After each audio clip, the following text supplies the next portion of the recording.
সাতক্ষীরা জেলার কলারোয়ার কেরালকাতা সাতপোতা বেলবাড়িয়ায় 23শে ফেব্রুয়ারি রোজ সোমবার সময় বেলা 3 ঘটিকায় ঘাতক আরিফের ছুরিকাঘাতে ভুক্তভোগী ইব্রাহিমের মৃত্যুর আসল রহস্য দৈনিক জনসংলাপের ক্যামেরায় উন্মোচিত করা হলো। মোহাম্মদ রুহুল আমিন ওই হলো আমাদের বাড়ির পাশে বাড়ি, বুঝছেন। এখন ওই গেলাম ওই জায়গায়, কেউ ওর মা বলছে ওই পোলট্রির মুরগির খামার আছে, গ্যাস তো বললাম একটু ঘিরি মতন দিতে, ওরা ওই একবার দে পদ্মা ওটাই ফেল। সকালবেলা আমি পদ্মাটা ফেল দিলাম, দেওয়ার পরে ও আর ওর বউ এসে আরিফ দুপুরবেলা আপনার হইলো ওই পদ্মা কেটিয়ে বলছে আমাদের পদ্মা ওদিক লাগবে, ওর নিয়ে চলে যাচ্ছে। এবার ওর মা সামনেই আমার, আরে সালাবো তোর এক জায়গায় বসবাস, কত ভালোবাসি তোদের, দেখ গন্ধে আমরা থাকতে পারছি না, তা পদ্মাটা একটু হইলো দিলে আমাদেরও ভালো হয়, তোদের ব্যবসাও ভালো হয়। এবার আরিফ বলছে যদি তোর কোনো পদ্মা দেবো না, যদি তোর কোনো ক্ষমতা থাকে তো তুই কিছু করিনিস আমাদের। এবার আমি বোমার বলছি, বোমারও যত্ন করি আমরা, বোমার বলছে কি বোমার কাজটা কি ঠিক করলে, এবার ও বলছে কি যে এর চাইতে আর ভালো করতে পারবো না। আমি বলছি এটা কোনো কাজের কথা, বলি বোমার সাথে কথা বলতে বলতে আমার চাকু মেঘ দেয়, চাকু মেঘ দিলি আমি এইভাবে ধরিয়ে আমি আব্বা ডাকছি, আব্বা আমার চাকু মেঘ দেয়। এবার দমটা আমার এবার আমার ছোট ভাই মনে হয়।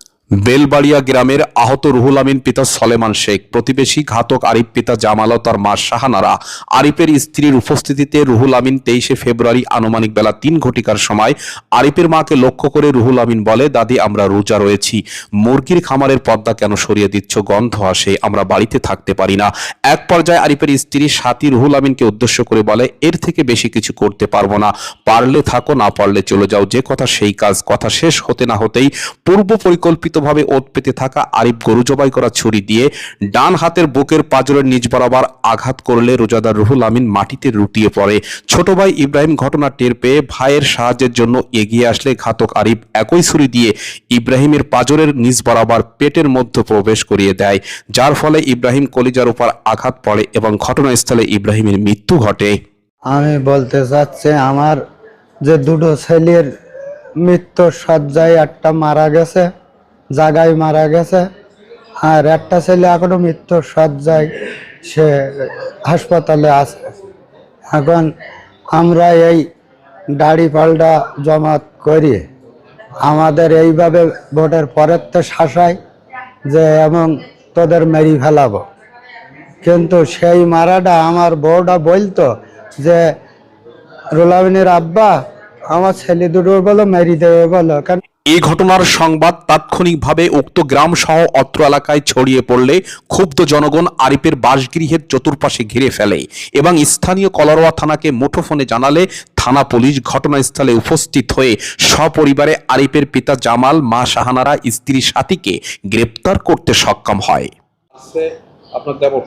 আমার দাওয়ারের মেরিতে আমি দেখে মানে ওই হাত দিয়ে এইভাবে মানে ও গেছে, আর ওর মা ছিল, ওর বউ ছিল, ওর বাপ ছিল, হ্যাঁ 4 জনই ছিল। ওদের হাতে ছুরি ছিল, আরিফের হাতে ছুরি ছিল,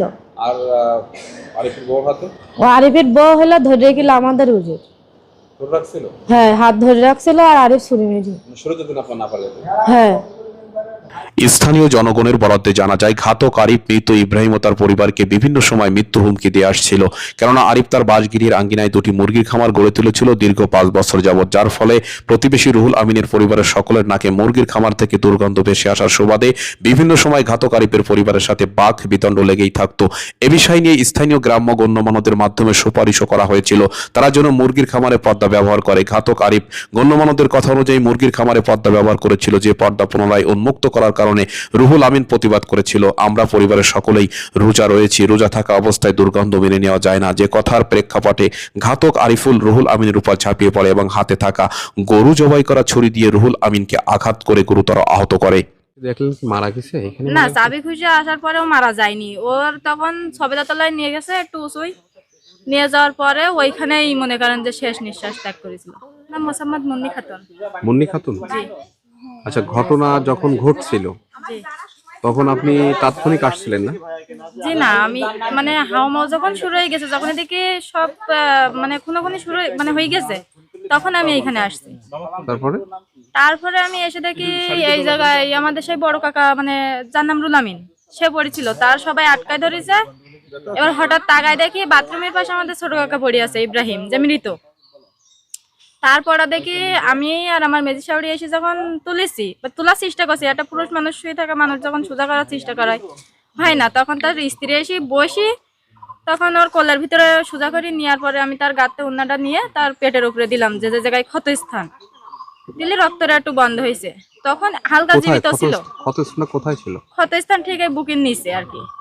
কতটুকু ছিল? ক্ষত ঠিক এতটুকু ছিল। আহত রুহুল আমিনের উপর ছুরিকা আঘাত ছোট ভাই ইব্রাহিম বুঝতে পেরে বাড়ির মধ্য থেকে এগিয়ে আসে ভাইকে সাহায্য করার জন্য।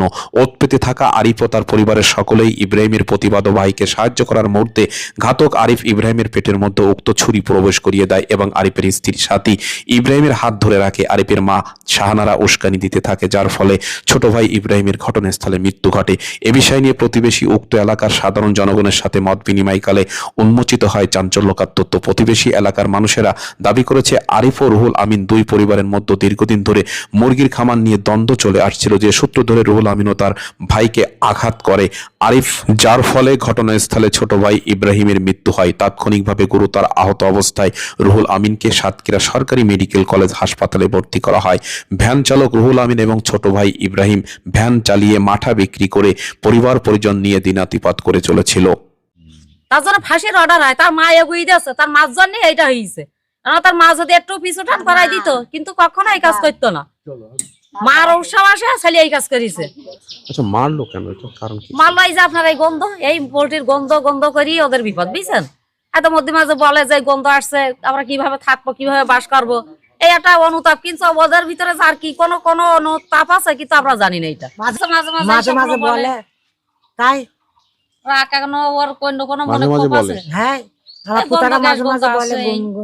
আহত রুহুল আমিনের পরিবার থেকে তার দাদি দাবি করেছে, আমরা আওয়ামী পরিবারের মানুষ। অপরদিকে ঘাতক আরিফ বা জামালের পরিবার বিএনপির সঙ্গে জড়িত।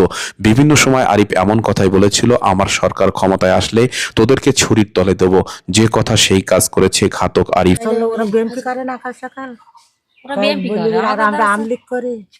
আপনারা? হ্যাঁ, আমরা আমলিক। এখন দেখা যাচ্ছে জামাত ইসলামের সবাই তো এতে যায় না। আপনার পোতারা আমলিক করে? আমার পোতারা কেন, আমার ছেলেরা, আমাদের গ্রুপ সব আমলিক করে। ভাগে আছে সবাই। আমলিক করে হচ্ছে যারা মারা গেছে তারা। হ্যাঁ, এই ফ্যামিলিরা। কে মারা গেছে? আপনার পোতার নাম কি? ইব্রাহিম মারা গেছে, আমিন আছে হাসপাতালে।